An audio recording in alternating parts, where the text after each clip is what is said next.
अस्सलाम वालेकुम नाज़रीन। कुलुस उस्मान के फैंस को हम अपने चैनल पर खुशामदीद कहते हैं। उस्मान बे एक अहम और खुफिया मंसूबे के तहत उलगान और उलबाई को ठिकाने लगाएंगे, जबकि सोफिया की मौत के लिए थोड़ा मजीद इंतजार करना पड़ेगा, क्योंकि सोफिया की मौत से पहले इन जमीनों पर एक खौफनाक बाज़ंतीनी कमांडर आएगा। क्योंकि सोफिया पहले ही बाज़ंतीनी शहनशाह को खत लिख चुकी है कि वो इन जमीनों पर उस्मान बे की ताकत को कम करने के लिए एक खौफनाक बाज़ंतीनी हुक्मरान भेजे। अब वो नया आने वाला कमांडर बुरसा के तकफूर की शक्ल में सीरीज का हिस्सा बनेगा। उस कमांडर की आमद के साथ ही सोफिया की मौत देखने को मिलेगी। अभी सीजन का इख्तिताम तो बुरसा के मुहासरे के साथ होगा। बुरसा का तारीखी मुहासरा 3 से 4 माह, जबकि कुछ तारीख तानू के मुताबिक 7 से 8 माह तक जारी रहा था। बुरसा की तारीखी फतह उस्मानियों के लिए काफी बड़ी और शानदार फतह थी। एक सबसे बड़ी खुशखबरी ये है कि इस सीरीज का 7वां सीजन भी हमें स्क्रीन पर देखने को मिलेगा। शायद कि तारीखी कहानी को स्लो दिखाने की वजह यह भी हो सकती है कि कुछ कहानी नए आने वाले सीजन यानी सीजन 7 के लिए छोड़ दी गई है, लेकिन इस बात की तस्दीक कर दी गई है कि इस सीरीज का एक और नया सीजन भी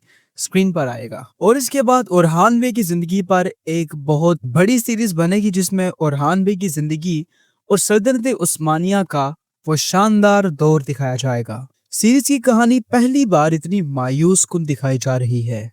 रियासत के कयाम के बाद और उस्मान बे के रियासत का हुक्मरान बनने के बावजूद भी मंगोलों ने कबीला उस्मान बे से छीन लिया है। नजर तो ये आ रहा है कि कहानी को मुस्बत तरीके से आगे बढ़ाने के लिए कुछ नए किरदारों को ऐड किया जाएगा, जबकि कुछ पुराने किरदारों को कहानी से निकाल दिया जाएगा। ओरहान के मजबूत अज़ाइम की कोई हद नहीं थी। ओरहान सल्तनत उस्मानिया को दुनिया की मजबूत तरीन सल्तनत बनाने की ठान चुका था। 1345 में ओरहान ने करासी बे की रियासत को अपनी रियासत का हिस्सा बना लिया। ओरहान बे की सियासी बसीरत को भी नजरअंदाज नहीं किया जा सकता। करासी बे की रियासत का उस्मान बे की रियासत के साथ शामिल होना ही था कि यूरोप में एंट्री आसान हो गई। करासी बे की रियासत भी बहुत बड़ी थी, जिसके पास वसाइल की कोई कमी नहीं थी। उन वसाइल की मदद से ही उस्मानियों ने यूरोप में बहुत सी बड़ी बड़ी फतुहात अपने नाम की थी। अनातोलिया में बड़े बड़े इलाकों की फतुहात के बाद रोम में भी ओरहान बे ने अपने कदम बिछा लिए थे। रोमानिया पर उस्मानियों की सल्तनत का आगाज तब से हुआ जब सलमान पाशा ने यूरोपीय जमीन पर सबसे पहला किला हासिल किया। उस्मानी फौज दरियाओं में सफर करते हुए रोमानिया पर किलों पर कब्जा करते हुए नजर आई। ये वो लम्हा था जब उस्मानियों ने यूरोप को ललकारा था। न सिर्फ एशिया में बल्कि वस्ती यूरोप में भी फतुहात के झंडे गाड़ना शुरू कर दिए थे। एक तरफ ओरहान की हौसले को पस्त करने वाली कोई भी ताकत मौजूद नहीं थी, लेकिन कुदरत की तरफ से ओरहान को एक बहुत बड़ा नुकसान हुआ, जिसने ओरहान को हिलाकर रख दिया था। ओरहान का बड़ा बेटा सलमान पाशा, जिसने रोमानिया की फतह में बहुत बड़ा किरदार अदा किया था, 1357 में सलमान पाशा अपने घोड़े से गिरने की वजह से जिंदगी की बाजी हार गए। बड़े बेटे की वफात ने ओरहान को बुरी तरह से तोड़ दिया था, लेकिन ओरहान अल्लाह की रजा में राजी हो गए और नई फतुहात की तरफ रवाना हो गए। पाला खातून और ओरहान की हमेशा के लिए जुदाइयां दूर हो जाएंगी और इस तरह से उस्मान बे के खानदान की तकलीफों में कमी वाक़ होगी। आने वाला दौर उस्मान बे की बेहतरी का दौर आ रहा है। अब उस्मान बे दुश्मनों को घिराते हुए फतुहात की तरफ कदम बढ़ाएंगे। सब बाला खातून की सलामती के लिए दुआएं करते हुए नजर आ रहे हैं। उस्मान बे एक तरफ कबीले वापस जाएंगे। किले वापसी के लिए उस्मान बे को अपने मजबूत साथियों और शहजादों के साथ पूरी ताकत दिखानी पड़ेगी, क्योंकि मंगोल कमांडर उलगान की मौत से पहले उस्मान बे कबीले वापस नहीं जा सकेंगे। इसलिए उस्मान बे पहले मंगोल कमांडर उलगान का खेल तमाम करेंगे। कबीले वापस आते ही बाला और उस्मान बे के दीगर खानदान की वापसी उस्मान बे के पास हो जाएगी और फिर उस्मान बे फतुहात की तरफ कदम बढ़ाएंगे। उस्मान बे के तमाम दुश्मन एक मुट्ठी की तरह एक दूसरे के साथ मिल चुके हैं। उस्मान बे की तमाम जमीनों में दुश्मन कुत्ते की तरह फैल चुके हैं। उस्मान बे जिन्होंने अपने दुश्मनों के खात्मे का बेहतरीन आगाज किया है, इसकी वजह से उस्मान बे के तमाम दुश्मनों में खौफ की लहर फैल चुकी है। साथ ही उस्मान बे ने अपनी ताकत के जौहर दिखाने के लिए सोगत पर भी कब्जा कर लिया है। आने वाली एक साथ में सीरीज में एक बड़ा टाइम जंप भी दिखाया जाएगा। इसी